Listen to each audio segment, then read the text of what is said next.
Hi, I'm Alexa, and the day has finally arrived that the Everton sale from Blue Heaven Holdings, owned by Farhad Moshiri, to the Friedkin Group has been fully approved. It is done. We are under new ownership. It has been a very long road. In one of my previous videos, I talked about the 777 however they say that name, their attempt to take us over and all of the shenanigans and nonsense that went on with that. I had to bust out, obviously, my Everton flag, put that up there.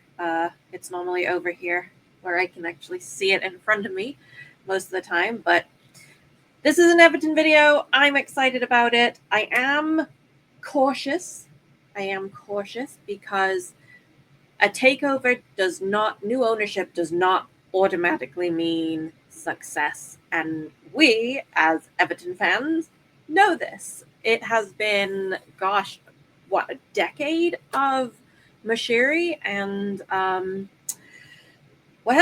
they have not been the best years of our club's existence. In fact, some of them might be closer to the opposite. Now, listen, we have been in the top flight a very long time. We've had some very rough years, but I am conscious of the fact that a rough year in the top flight is not the same as a tough year in like third, fourth division, whatever. However many divisions it goes down, I understand. I know that as a blue, as a toffee, I am very grateful that my team is in the Premier League, and we have squeaked by the past few seasons to stay in there despite everything else that's going on.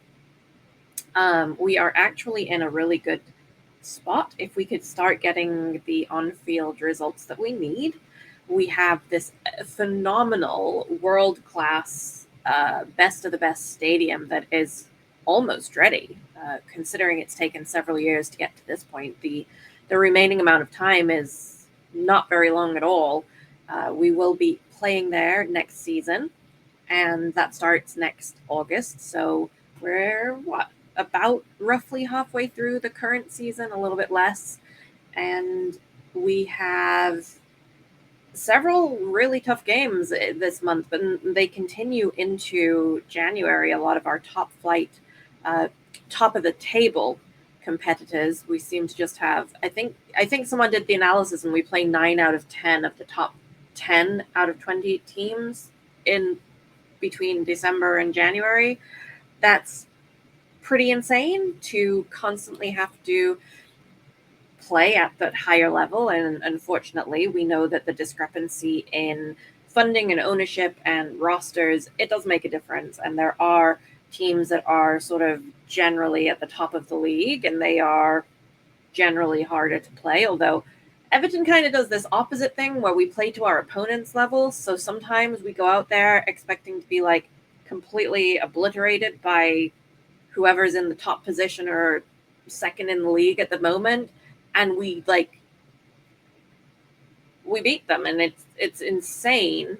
And then we go and we play someone in the relegation zone, and we look like we should be below their position. We can't even get a goal, and it's absolutely mind-blowing to me how consistent that has been over the years, is that we tend to play to our opponent's level. Now, some of that might be our opponent's tactics. When you are facing a top team, and I know that we have done this, you go in there with a game plan, and your game plan is to not let them score, because if they score, there's no way back into that game, right? Like, you have to go in there, you have to stop their attacks, you have to stop their normal rhythm of things, and it's very disruptive. And I know that, having been that team, we still are that team at times. When we go to certain places, their game plan is that, and it has to be that, just based on their roster and their current abilities versus various teams. I'm, as I said, cautiously optimistic, because we know that these have been some really not so great years. in there. Now, there were external factors. If the war in Ukraine had not happened, if Putin had not decided to invade a free state, then there would not have been the sanctions on some of Mashiri's partners. Now, that does call into question the was Mashiri really the owner, right? And I think a lot of people questioned the business partnership between him and Usmanov, I believe it is said, Alisher Usmanov. I'm sorry, I try so hard to get names right, and then I feel bad if I don't. So I know I believe it's said this way. I say that quite often. It's just hitting me.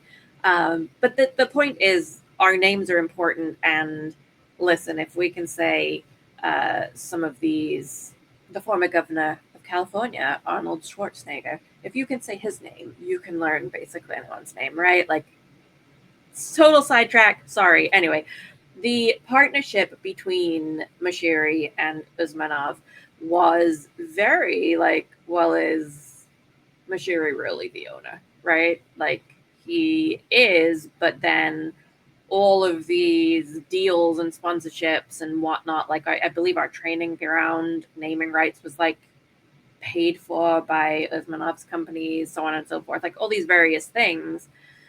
It did seem a little bit of a sort of backdoor into Usmanov having a stake in Everton when he, I don't believe, and his companies would not have passed the ownership rules of the FA, and or he might have. I believe he would not have. I don't know for sure. I never actually truly sat down and analyzed it, but that was why I was like, well, why wouldn't he become it and try to be the owner, or if he couldn't become it?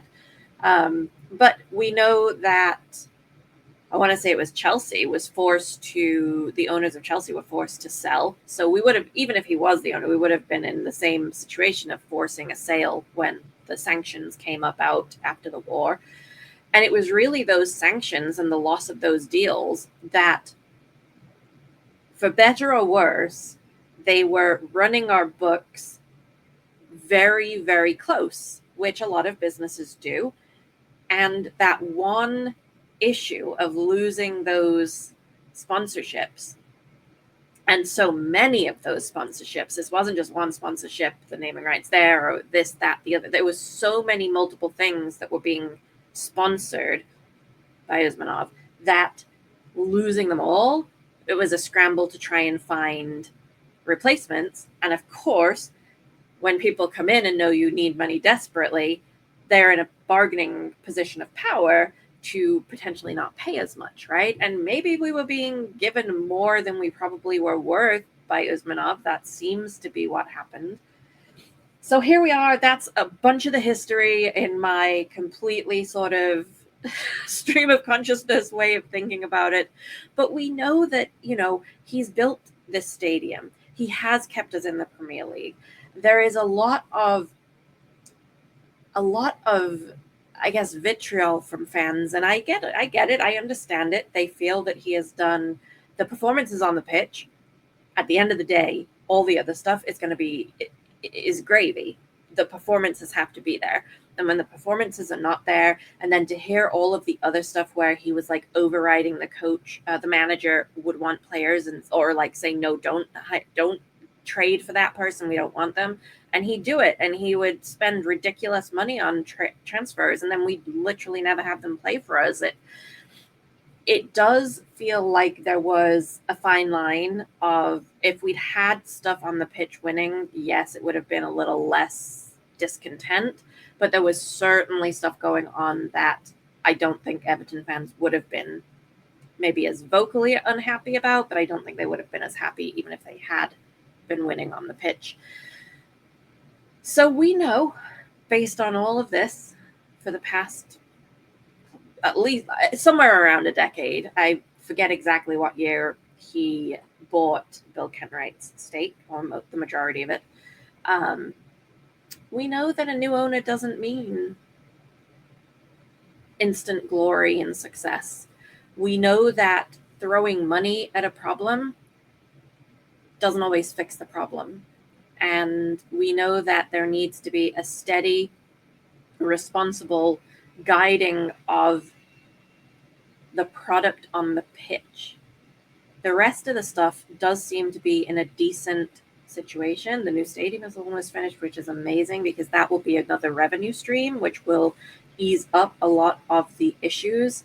I mean, by all accounts, the Friedkin Group got a steal, an absolute bargain with this world-class stadium alone, let alone the brand, Everton, the players, all of the men's, the women's, the under 21s, etc. Like the stadium alone cost way more than they have paid for their new ownership. So the statement was released by the club. It says Everton Football Club has been acquired by Roundhouse Capital Holdings Limited, otherwise known as Roundhouse, an entity within the Friedkin Group, TFG. It was finalized following an agreement between Mosheri's Blue Heaven Holdings and Roundhouse for the sale of Blue Heaven Holdings' majority stake in the club. The deal received the necessary regulatory approvals from the Premier League, Women's Professional Leagues Limited, Football Association, and the Financial Conduct Authority. There's quotes from the incoming executive chairman, the outgoing Mosheri, thanking the incredible fans, the team that helped him get to this point with the sale and the stadium and everything, stabilizing the finances, and then from Dan Friedkin, the chairman and CEO of the Friedkin Group. He is proposed as the chairman of the board, kind of understandable. A couple other people have been. And then they did actually release, the Friedkin Group did actually release a vision for the football club based on building a sustainable and successful future. Key priorities include strengthening the men's first team squad because, let's face it, we need to, and we need to start getting good results. We cannot keep going through relegation battles every season. This one I'm excited about, cultivating homegrown superstars through Everton's academy. We had several come up through the ranks over the years, and we literally would develop talent, get them to that 16 to 20 age range, and we would sell them because we'd have to, but they were phenomenal talent, and it was part of that academy, world-class academy. And so I really do appreciate that is one of the key priorities, and that we hopefully will be seeing more academy players come through. We do have a few on our team right now. Hopefully we'll have some more superstars coming through our academy. The next one is fostering a distinct on-pitch and commercial strategy for the women's team. Now, this one's really excited too. Women's sports are big around the world, and they could capitalize on that with the Everton women's team if the on-pitch performances are there. Again, they need investment just like the men's team, but it's such a market that I do not believe Everton have gone into, and women's sports, they're a big deal. Like, depending, maybe not right there in England, but I mean, here in the US, I remember the women's team outperforms. I mean, they still outperform the men. They're phenomenal. Like, what is that market that the Friedkin Group can bring the Everton women's team to in a marketing sense and get those fans in? I think that's amazing for the women's team. This one is big, and hopefully this is one that they actually mean, respecting the club's traditions and keeping Everton at the heart of the community. So Everton has a non-profit, community-focused arm called Everton in the Community. It has won worldwide acclaim for various things that it has done, projects, strategies, things that they do within the community, very varied. I can't even come up with all of the things that they do, the categories of things that they do for the community, and not just local, but very much focused on Liverpool, the surrounding areas, revitalizing those areas, helping that community. I'm really excited to see more of the plans for Goodison Park, the current stadium that we're playing in right now and have for decades, and how that revitalization and gosh, I'm forgetting the word, basically where they turn it into something else, right? And they make it in, they rebuild on that area. What are they going to do with that? I've seen some of the plans. I know there are plans out there, but I would like to see, obviously, with new owners, whether some of those things actually come to fruition and how well they help the community. Then we have maximizing the potential of the new stadium through long-term commercial partnerships and events that benefit the city of Liverpool. That is like I said, this deal was a steal for the Friedkin Group. I mean, that stadium is quite literally world class. It's absolutely phenomenal. Um, and then enhancing Everton's reputation as a unique and historical name in world football. So if we can get on the pitch results, the rest of this stuff is going to come along. So I will go ahead and drop the link to the what is that? The press release that I was just reading from. If you're interested, you can certainly go read more. Although if you're a Blues fan, I'm sure you've already read the entire release. So this was my thoughts. I'm very excited that this has come to fruition. I am really hopeful that this is a fantastic early Christmas present, so to speak. But only time is going to tell. So let's go into this with hope, with good intentions, with passion. I'm preaching to the crowd. I know my Blue family is all of those things. And I hope that the Friedkin Group learns a few lessons from what happened with Moshiri. Moshiri was not ready or maybe fully understanding of how involved the Everton supporters clubs, the fan supporters clubs, um, there's a fan advisory board, how involved they are and how dedicated the fans are to the team and how involved they are with the team. And I think it's easy to hear, oh, like they really are a community club and the team and the fans get involved. And no, they are above and beyond. And I don't think he was ready for the open lines of communication that the fan advisory board specifically, but other fans as well, were hoping for. And I think that his style and his history with all of his other businesses, it was different. And I don't think he learned quickly enough, or maybe even cared to learn, who knows, that he needed to approach that relationship a different way than he was used to in the business world. I'm hoping that the Friedkin Group learns that lesson by watching what Moshiri did and coming up with a different strategy.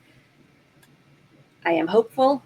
I know that more involved people than I on the fan side, the fan advisory board, they will be out there. They've already invited him to talk with them. Like, amazing work by the Blue family. And I am really pretty positive that all my fellow Blues are as excited and hopeful as I am tonight with this news that we have.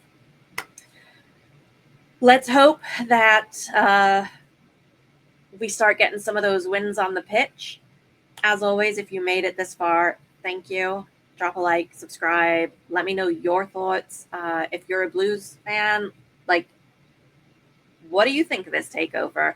What do you think is, obviously, we've been thinking January transfer window is right around. Can we get some players in right away? Are they going to get a new manager? Do they stick with Dyche for a little while? What are your thoughts? What is your top 3 wish list that we could do in the next 3 to 6 months with the team that you want the Friedkin Group to do? I would love to hear from you. Let me know below. I will see you on the next one. Thank you. And as always, be kind to yourself.